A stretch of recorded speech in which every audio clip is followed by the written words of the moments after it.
Welcome to Courtside. I'm Scott Mitchell. The number one request I get when I'm out on the court is people want to add power to their game.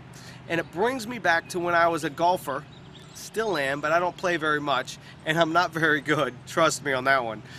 It brings me back to when I first started picking it up, and I used to hit the ball up on the green, and I always thought when I watched the good players, it was really cool to watch them suck the ball back or bring the ball back and it would spin backwards on the green. So I always wanted to learn how to do that. So I went up to a good friend of mine and I said, hey, can you teach me how to spin the ball back when it hits on the green? And he said, do you hit the ball past the hole very often?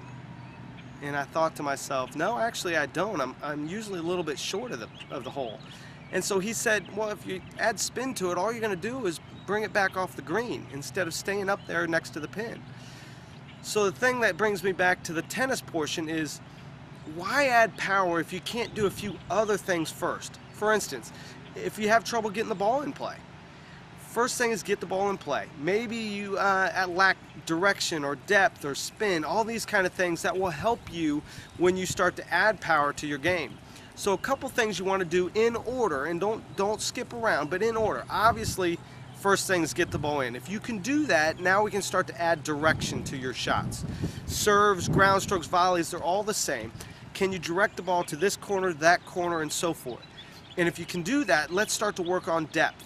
Can you hit the ball deep in the court with your ground strokes, or is it still landing short? And if it's still landing short, let's keep working on the depth out of it.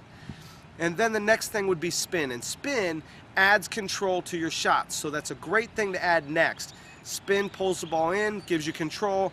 Those things will go hand in hand when you're adding power. And then the last thing would be to add your power. If you can do the other things, power would be the next step. Try to take those things in order and don't skip around, but get the ball in, add some direction, add some depth to your shots, add some spin, and the last thing you should be working on with your strokes is power. Hopefully that will help you out with adding things to your game as you go.